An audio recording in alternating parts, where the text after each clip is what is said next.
The cool thing about dark types is that they never seem to miss design-wise.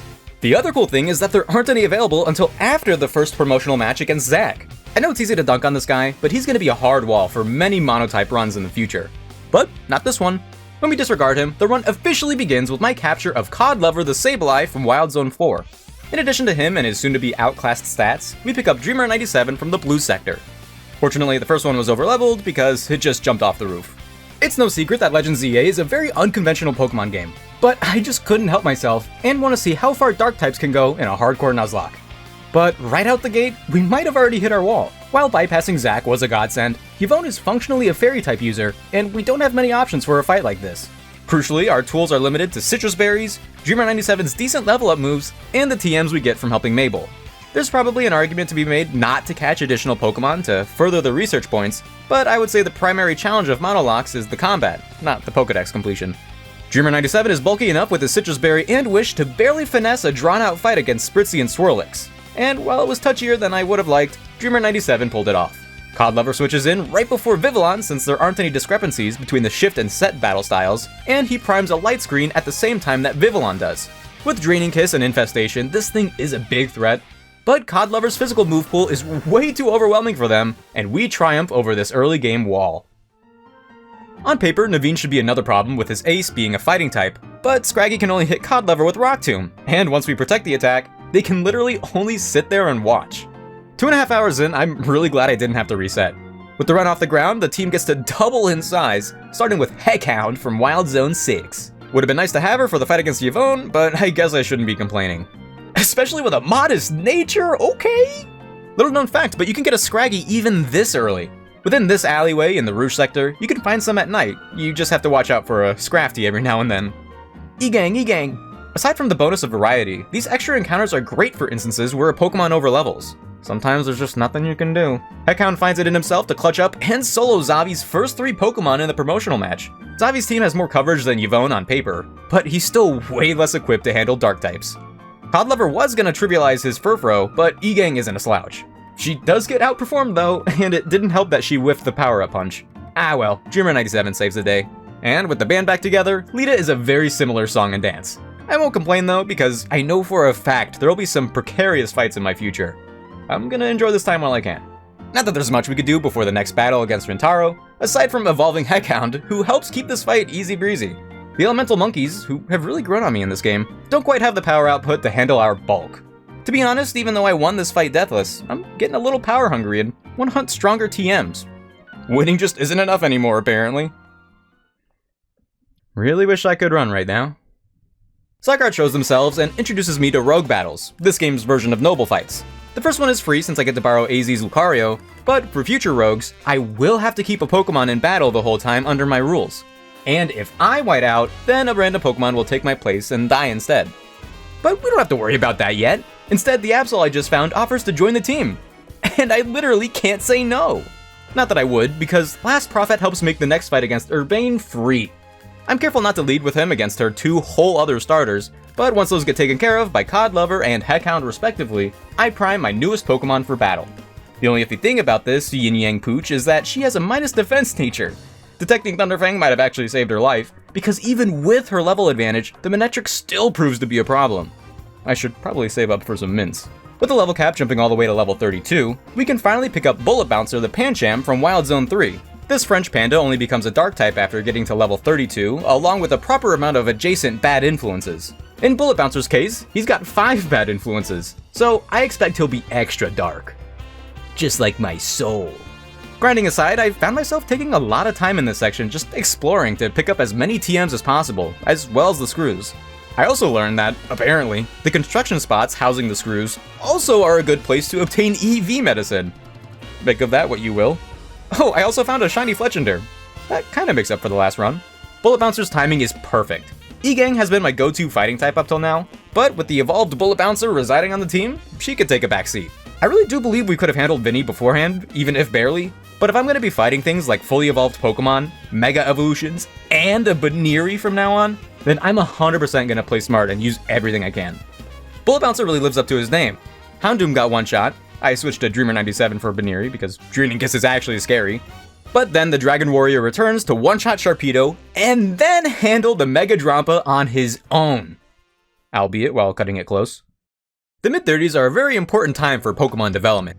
Some reach their final form or even Mega Evolve, many obtain iconic moveset staples, and others get third puberty. In the case of this challenge, we don't have to worry about that last one too much, and instead, the team gets the biggest glow-up yet. In addition to E-Gang's imminent evolution, E-Gang, a total of 3 other Dark types become available. Well, actually 4, but I'm refraining one. The Quest Froakie from Northern Boulevard and the Magikarp from Wild Zone 2 probably should have been picked up earlier to help with the level grind, but I wasn't thinking. I also really wanted the Alpha Magikarp if I could help it. Well, never mind! And third, I pick up a Carvanha from Wild Zone 10. I considered waiting for the Alpha Sharpedo, but honestly that thing terrifies me. Everyone say hi to Ninjops, Destra, and Agibite.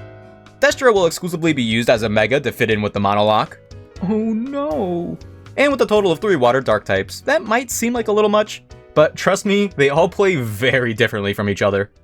But we won't be seeing any of that against our first Rogue Mega, Slowbro. Pretty much all of my Pokemon have good matchups into this thing, but it still took a little longer than I imagined.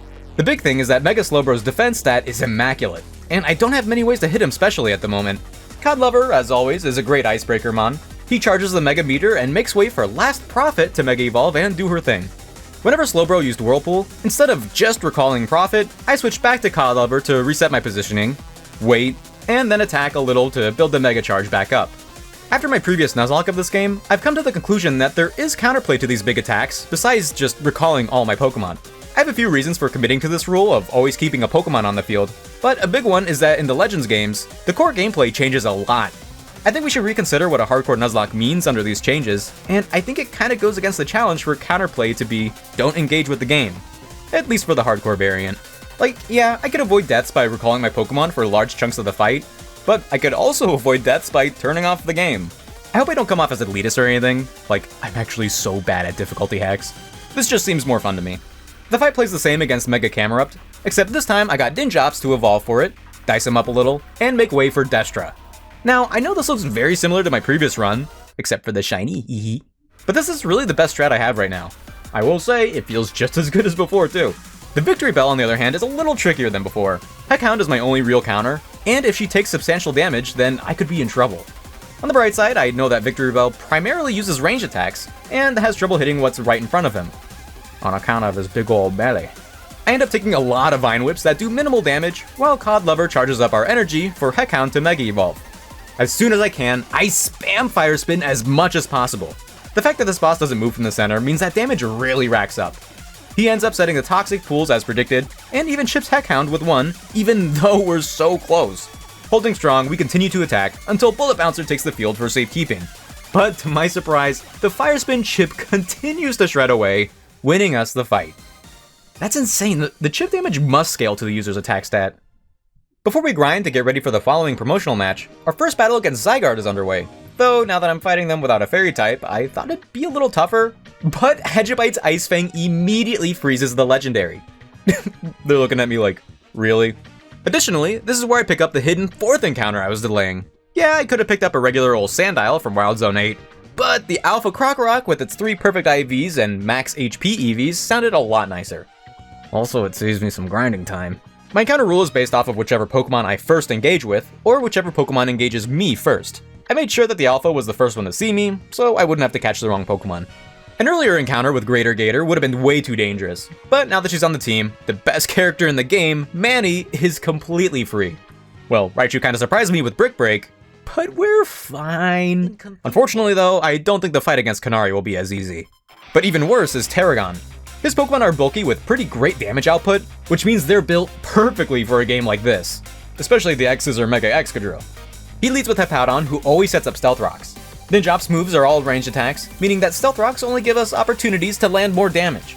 The rocks don't cover much of the field, but they would definitely be a bigger problem if they lingered a little longer. Knowing he'd send in Diggersby next, as his ace is always last, Codlover enters early.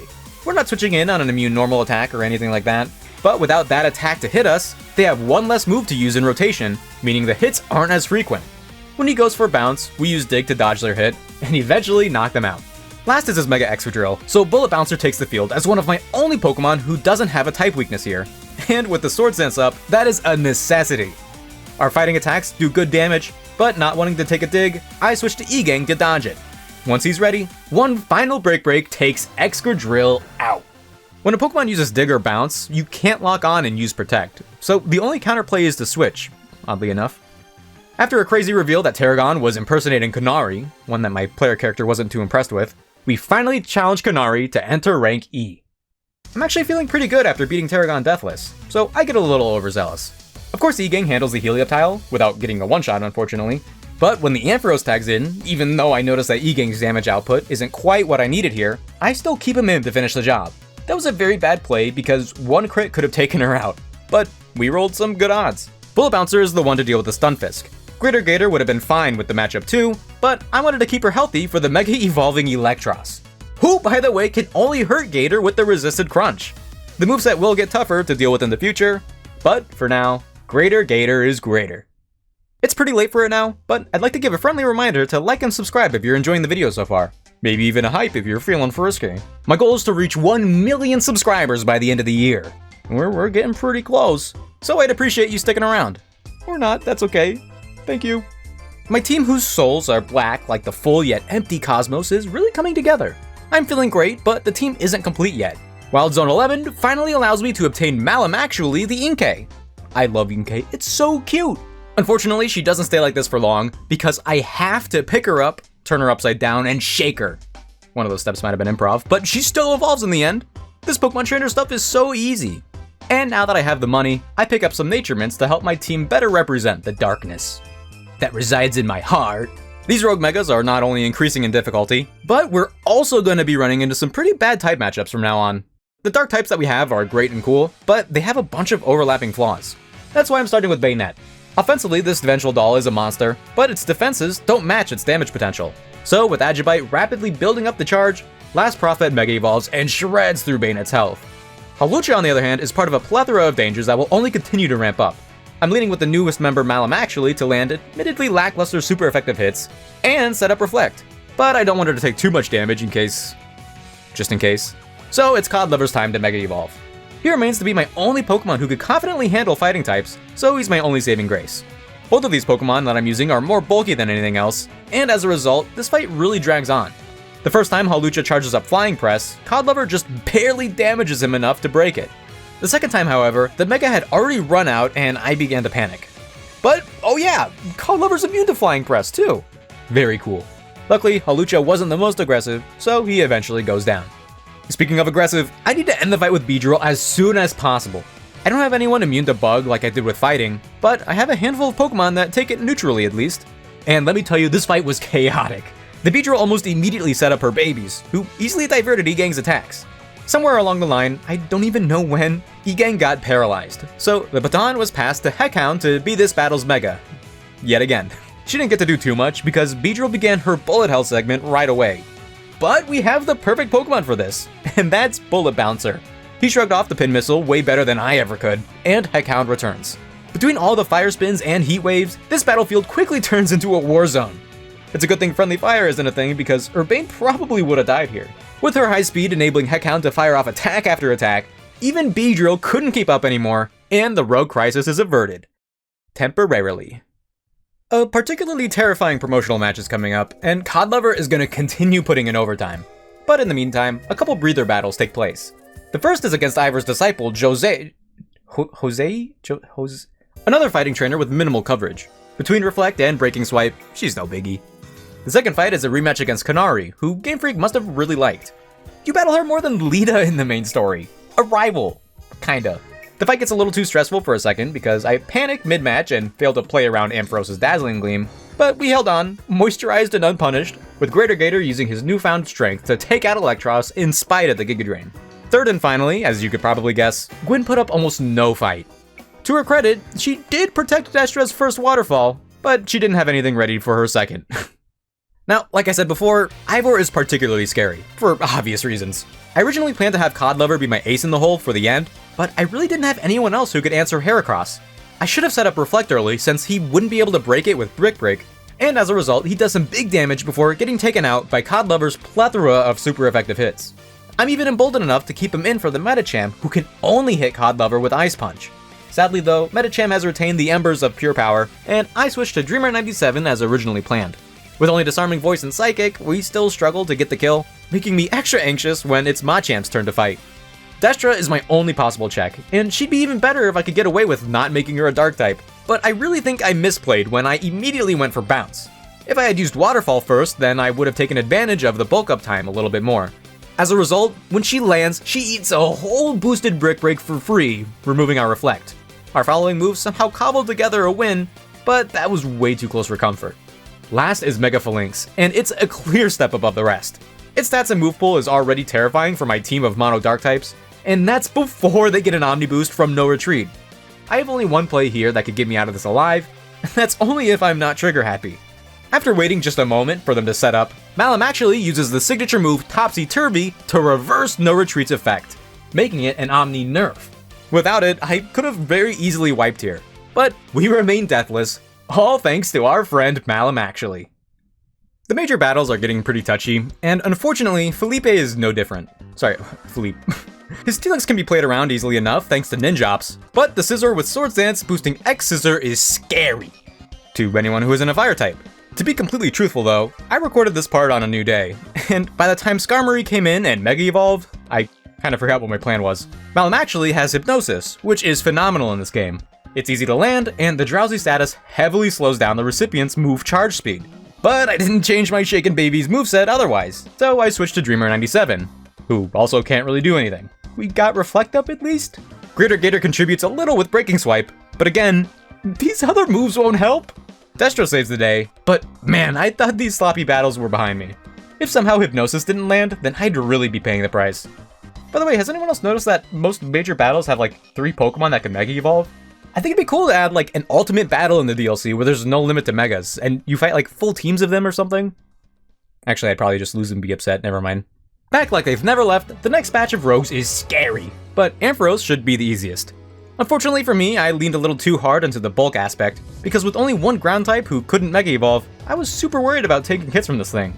Unbeknownst to me, Mega Ampharos is so supercharged that even its electric attacks can hurt Greater Gator. Albeit not much, but she even gets paralyzed later on. The whole thing is a conjoined effort of parting shots, light screens, parting shots, back to Gator on discharge, and more light screens from everyone. The fight ended up the longest yet, and somehow we maintain. But fighting and fairy types really are our Achilles heel. When it comes to Mega Barbaracle, I'm so afraid to use anyone else that I force Codlever to solo this Eldritch Horror.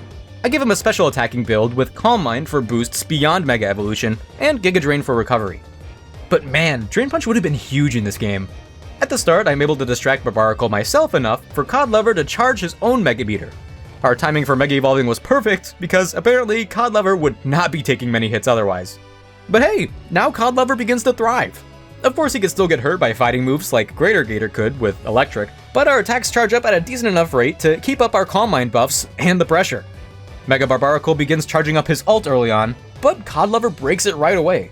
I get greedy and chipped by attacks here and there, and with the goal of keeping up our Onslaught, I also ignore the Baby Binacles. This is a bad play though, because once Codlever's Mega runs out, Barbaracle begins charging up his ult for the 4th time. Can't do much about that, so I book it. His instant transmission throws me off, and when I get away, I finally try to get rid of the babies. But then I take the full force of Kamehameha. The Binacle don't let up, but I know if no one got me, Lita got me.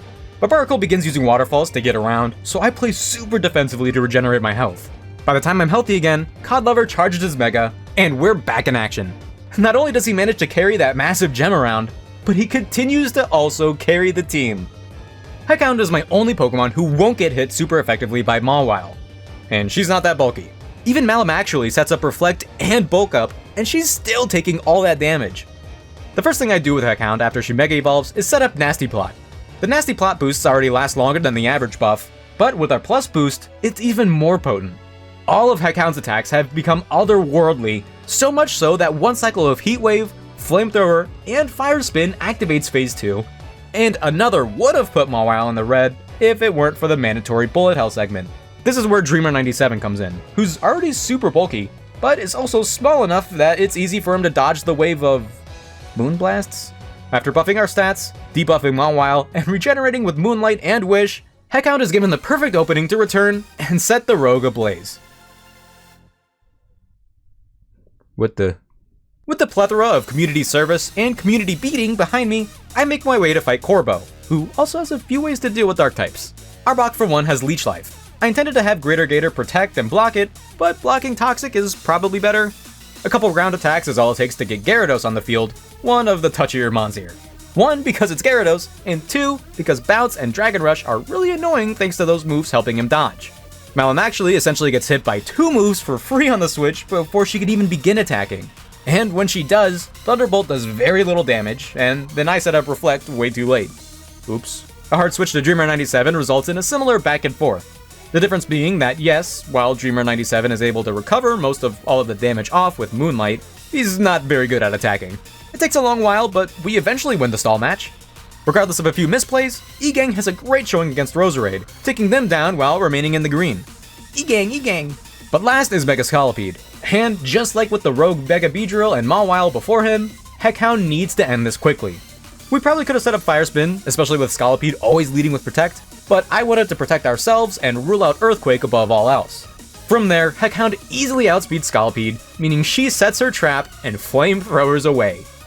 I really was not expecting Heckhound to be an MVP of the team, but apparently special attackers and fire types go a long way. Huh. And would you look at that level cap? Kinda snuck up on us, huh? We've broken into the threshold where pseudo-legendaries usually appear. Those are gonna be tough to deal with. If only we had access to... Is that a Larvitar? Upon capture, I immediately stuffed Dino for Life with as much candy as possible. So, Lita and Naveen are all but afterthoughts as we... Well, I didn't have enough to get Dino caught up. But this is still good experience for her. Lita's team falls behind without a Mega to boost their damage output, and Naveen's team, while scarier all around, still relies on his Scrafty to put in most of the work. With his new Mega Evolution and improved moveset, I'll need more than Codlover to win this time. And Destra is perfect at outmaneuvering and overperforming. I was in the lab all day figuring out that one. This temporary power fantasy lasts a little while longer thanks to Urbane getting us out of Jacint's tournament. Good thing, cause we are in no way ready for her right now. And I'm not sure I ever will be. At the very least, a quick ZA Royale gets Dino for Life up to speed, and I gotta say, I'm a big fan of good Pokemon in Nuzlocke, me personally. Like, no Mega Evolution required, Dino for Life is capable of fully soloing the Rogue Frostlass. I will say the Shell Bell that we got from a quest was pretty helpful. Venusaur took a bit more engagement, being bulky, and the whole thing about taking out his Brambles, but we've still got some pretty great powerhouses, so it was no biggie. Mega Altaria, on the other hand, I actually had to plan for. It's very mobile, sometimes staying out of reach of attacks, and it's a fairy type. While the TM variety has expanded a whole lot, giving my Pokemon plenty of offensive tools to handle this. Greater Gator is my lead in hopes of landing big damage between moves like Gunk Shot and Iron Head, while, again, recovering with the Shell Bell. The Altaria has Moonblast as her only fairy attack, and it's slow moving and easy to dodge. The problem is that my understanding of this fight was wrong. Gunk Shot isn't bad, but it's the only thing Greater Gator can hit consistently. And the Moonblast is heat-seeking. I try to hold out as long as possible, but the damage just isn't worth it. And this boss isn't shy about unleashing volleys of twisters either. Fortunately, this is the one part of the fight that actually goes to plan, as Dreamer97 stays out of the attack due to his movement speed and small size. But also when he does get hit, a quick Moonlight and Leftovers recovery helps him shake it off. I really thought this fight would go on forever, but then it hit me. Game Freak doesn't know how to handle water types on land, so their solution is to let them fly. Destra Mega Evolves and flies right up to Altaria to land a barrage of super effective attacks. This Cumulonimbird just couldn't take it anymore and immediately perishes. I originally planned on using Dino for Life here, which is why I was so set on evolving her, but her moves would have never landed. Okay, so real quick, I'm gonna get the Greninjite. I'm thinking we should just allow these things like they should have been in the base game. I mean, look at this. In my rank Z battle, someone had Diancie. Obviously, these online battles don't really fit the Nuzlocke challenge, not to mention the lag, but I also just really want to use Mega Greninja, and I don't think it should be unobtainable in a Nuzlocke. I mean, it sounds fun to use, why should it be locked out? Personally, I see getting this Megastone as an equivalent to getting a TM from the Game Corner in Fire Red. Look, I'll even spend the money for the Blastoiseite to simulate how it should be obtained instead. I could have used that money on Nature Mints, you know? Or dinner. Either way, I know Laban isn't happy about it, because wow, Mega Greninja is crazy! After Mega Evolving, we do take a little bit of damage, but her first 3 Pokemon all get one-shot. Of course, her Dragalge might have been the same if it weren't for Protect, but I play smartish and get Greater Gator in there to finish her off with Earthquake. Honestly, I didn't need to Mega Evolve Ninjops for that fight, with all our type coverage, but it definitely made the battle more fun. Considering the updated movesets within Jacinth's tournament, I have to play these rematches a little differently, but everything remains pretty on the rails. Against Kanari, some slight team changes smooth out the process, though I ran into a bug where if I stay locked in on a new Pokemon as it switches in, my input gets eaten. So Greater Gator almost dies for no reason. Maybe I'm just bad, I don't know. Ivor's Pokemon get taken out in the exact same way, but this time I'm a little more confident. He almost enacts counterplay by not setting up no retreat immediately, but throws and uses it after all, letting Malin actually topsy-turvy them into smithereens again. Corbo's even easier. Once his Arbok goes down and I have to answer his Gyarados again, I pivot my Pokemon in a more timely manner and get Dinos for Life out there to one-shot him with Stone Edge. Roserade goes down like before, and Heckhound once again outmaneuvers Scalopede's Protect. Zygarde got Mega Diffed. But right behind Yvonne, Jacinth is the scariest trainer in the run. I still can't take on Fairy types super consistently, so my strategy is to fake it till I make it. Half of any Pokemon battle is mind games, and I'll just make Jacinth think I've already won. Truth is, the horrible Fairy weakness doesn't matter if you don't get hit. One Iron Tail and Carbink is gone. Greater Gator has no standout counter here type-wise, so Jacinth sends out her Pokemon in team order, meaning Mawile goes down second without putting up much of a fight. The Aurorus, on the other hand, is a finicky Protectmon, but Egang is bulky and completely safe to get her own one-shot too. Egang. Then Codlover actually manages pretty well against Gardevoir. Our light screen mostly negates their Calm Mind boost, and nothing really protects them from the testosterone-ridden might of my little gremlin. Or something like that. And last is Jacinth's Mega Clefable, a terrifying Pokemon all around, and if it gets a kill, then that could snowball into disaster. But Heckhound steps up to save the day once again. Not only is she hit neutrally by Fairy attacks, but access to Sludge Bomb gives her the perfect rotation of moves, and she continues to be our ace in the hole with no end in sight. I wonder if Jacinth thinks I've won yet. But just like that, even after overcoming a seemingly insurmountable wall, even trivial things like rematches can be deadly. Most, like this rematch against Philippe, are skimmed through or even outright skipped for the sake of video pacing, but this time I won't have that luxury. I really thought that Heckhound's speed would let me play fast and loose, but because special attacks take longer to come out, Mega Skarmory lands a Drool run before we used Flamethrower. I should have ready to protect, but I didn't think I needed to. First death of the run, and it was so avoidable. But that's usually how they go. Rest in peace, Heckhound. We wouldn't have gotten here without you. And, if you prefer it, go to heck! Last batch of Rogue Megas is here, and I'm not too worried. But I probably feel that way due to all the hard counters being behind me. And Philippe, also. Agibite stretches her fins and comes out of the box for the first time in a while to handle Starmie. It gets a little annoying trying to keep up with their mobility, even for Agibite, but she still does some serious damage to make this quick. While still very bulky, Mega Tyranitar's typing gives us plenty of offensive counterplay. So much so that a single fighting type in Egang can very safely take care of the first half of the fight. Even this early though, Tyranitar is keen on spamming Stone Edges whenever possible. In Phase 1, those attacks are small enough that neither of my Pokemon nor I will get hit as long as we keep doing these small circles around him. Phase 2 on the other hand is a little more troublesome. Egang can still do damage, but without Mega Evolving we won't be able to keep up. I did recently pick up her Megastone, but I wanted to reserve that role for Ninjops because I really wanted to use Mega Greninja. Guess which item I forgot to equip. After the scarier cycle of Enhanced Stone Edge is finished, I hold strong and switch back from Dreamer 97 to Ninjops, because range attacks still thrive in Phase 2 as a way of playing around Tyranitar's Sand Armor. And even with having limited plus moves, Ninjops does pretty good damage.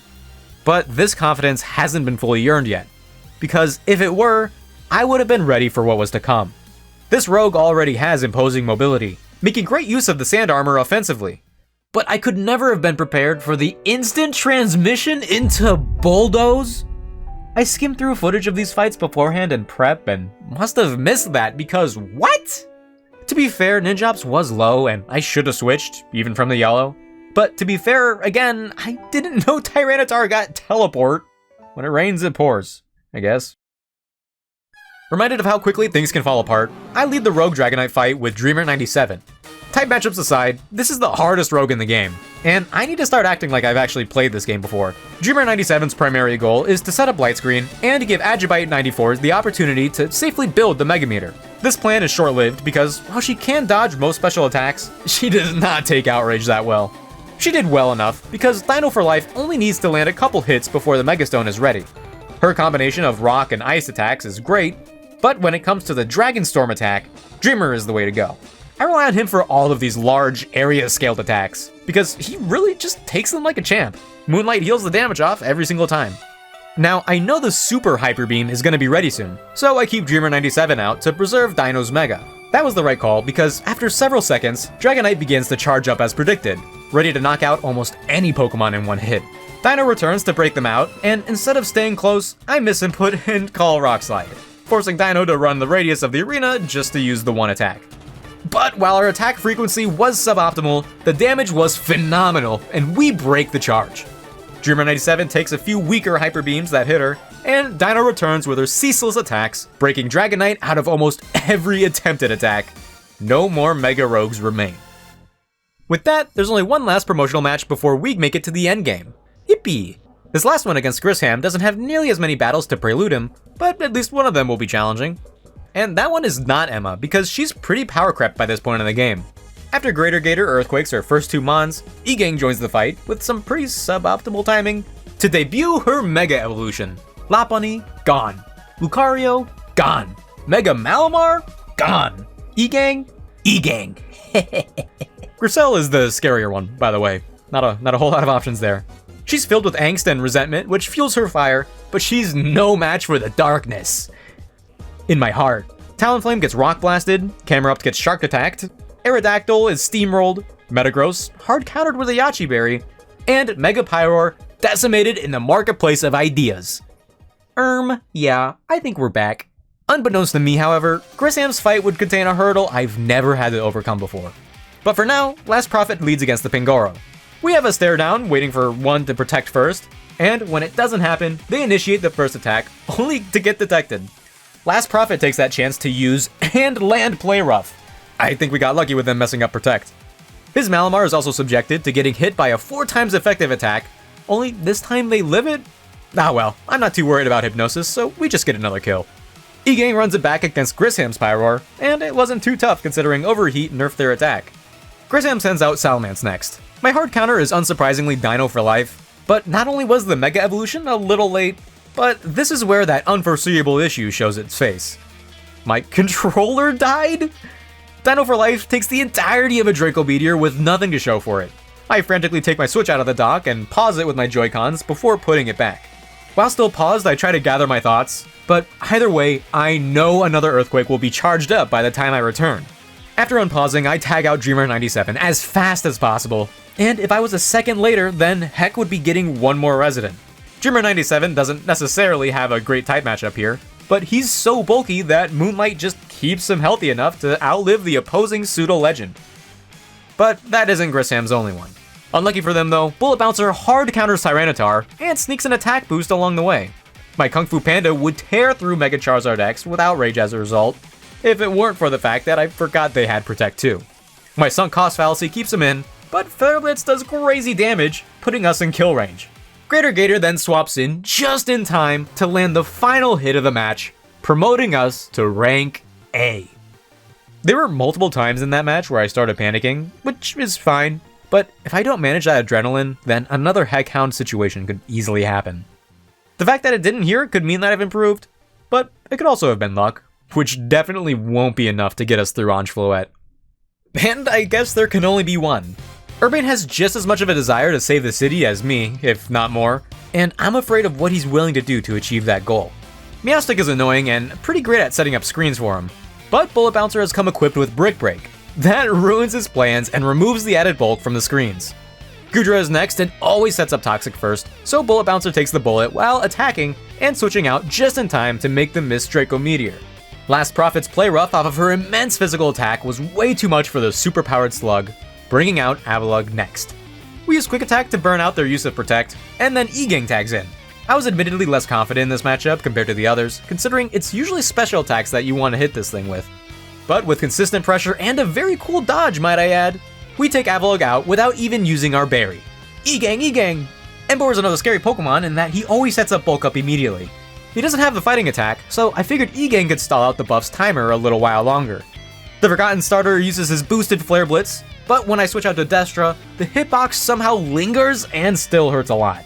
But it doesn't matter, because Embor is able to finish the move and use another before I can even activate the Mega Stone? What? Dude, I was spamming the Mega Ring. And if it worked like it was supposed to, then we would have had invincibility frames during the Thunder Punch. Man, pivoting is so punishable. Greater Gator gets revenge, and with the help of a light screen from Dreamer97, the same goes for Manectric. And wow, that light screen was mandatory. Last is Urbane's Mega Meganium, and he has the chance to sweep my entire team. Dreamer attempts to put him on a timer with Toxic, but even with our light screen, Leech Seed and Giga Drain are astoundingly good at keeping them alive. Even Dreamer's defenses can't keep up, and I need to switch. But to who? Last Prophet is holding the Assault Vest, which only barely saves her from annihilation with the help of the light screen. Because Dazzling Gleam is recharging now, we try to speed up the poison process with Night Slash, doing very little damage. But we're low, and we need to switch. Bullet Bouncer isn't a great option, but he's the only one at full health. Unfortunately, by this point, Dazzling Gleam has charged back up, but Toxic finishes him off just in time. Wow. Above Urbane and all else, we've become the strongest team in Lumiose. It came at a hefty price, and it isn't over yet. Man, Destroy would have been insane in the last gauntlet. The silver lining is that Last Prophet is still alive. Isn't that crazy? This frail little gal? Just like my previous run, the entire plan is to use Pear Song on the wild Mega Pokemon. They operate as a mix between rogue battles and wild battles, so our status moves now afflict them, and whichever one gets hit will fall within 30 seconds. Only a handful of Pokemon learn Pear Song in this game, and I cannot imagine getting through this without the move. There are a few occasions where things cut close, even with Pear Song, like the first bit of combat against Heracross and Gengar. That Heracross was chasing me down! He knew how much of a threat he was with bug and fighting attacks. But with our bulk, we survived just long enough for the Pear Song to take him. The screens that were set up by Dreamer97 and Codlover were another huge factor here. The Gardevoir and Gallade combo also seemed to be quite a big threat. But fortunately, Pear Song hit both of them, and with my timely pivots, both went down with a negative KD. Without any more major issues, each and every Mega Pokemon is dealt with, leaving us with only Ange Floette left. Depending on your team, this final fight could very well be impossible, considering just how many attacks you have to weather. Otherwise, if you got a Pokemon like Dreamer97, the entire thing is cheesable. Or maybe that's the wrong word, but regardless, recovery is key here. The leftovers come from a pretty simple side quest, but those won't be able to heal enough on their own. As in this game, they only proc every 15 seconds. In a fight like this that lasts forever, they're pretty good, but we for sure need Wish and Moonlight on standby. It's kind of funny in Phase 1. Both Ange Flowers have a volley attack, but either because they aim for me or because Dreamer97 is too small and elusive, they rarely hit. Even standing out in the open, we're relatively safe to take down the left flower. The only thing is that Dreamer97 isn't much of an attacker, so for the right flower, I send out Dinos for life. Not many physical attacks hit from a distance in this game, which is unfortunate because those are the exact kind of attacks we need for this fight. However, rock-type attacks like Rock Slide and Rock Throw are the exception, both of which we could use safely behind this rubble. The occasional Rock Blast is used when I know it's safe, and that's Phase 1. Zygarde uses 1000 arrows, and we charge into Phase 2 with the exact same strategy. The only difference here being some ground attacks that insta-give us, as well as Lights of Ruin that you can see coming a mile away. Most of the time those attacks aim for me specifically, but on the off chance that they align with Dreamer97, no they don't. They just buzz past the top of his head. When it came down to just the right flower, it's the same song and dance, and Dino for Life easily handles it. I haven't been Mega Evolving in the off chance that I need to save the charge for a Hail Mary move, but our slow and steady strategy is winning the race. Land's Wrath is unleashed and puts Ange Floette in Phase 3. Now, the volleys are more frantic, and both flowers are capable of using Light of Ruin. But they're so easy to kite that nothing fundamentally changes our routine here. Sure, Dreamer97 might get chipped a little more frequently, but Moonlight Wish leftovers, baby! Dino for Life does his thing behind the rubble, but once the right flower gets low, I finally activate my Mega Ring and bring out Last Prophet. She isn't just a technical mon with Pear Song, because when she Mega Evolves, she becomes my strongest possible Pokemon, and shreds the ancient weapon's remaining health, winning us not only the fight against Ange Floette, but also winning us the entire game. AC's death brings our total death count up to 4, and honestly, when things started getting bad, I thought that number would become way bigger. Without Last Prophet, it might have been. Thank you all so much for watching today. I'm still a huge fan of Pokemon Legends ZA and will continue to enjoy the game for a long time. But that was my third playthrough in a row, so I might need a little break. Other monotype runs, should I go down that path, honestly seem impossible to me even now. But who knows, maybe I'll mix it up with new themes like I normally do. And what do you guys think? Do the rules I use seem to be a good version of the hardcore Nuzlocke formula for this game? I'm not gonna lie, I do feel a little weird about the Greninja right now, but it didn't really change anything. I actually think that even if Ninjop survived, I wouldn't have used him that much. Anyways, thanks again so much for watching, especially if you've made it to the end. I've got way more videos like this one on the channel, and way more to come, so feel free to stick around. But for now, that's all I've got. I'll see you guys next time, and have a good one.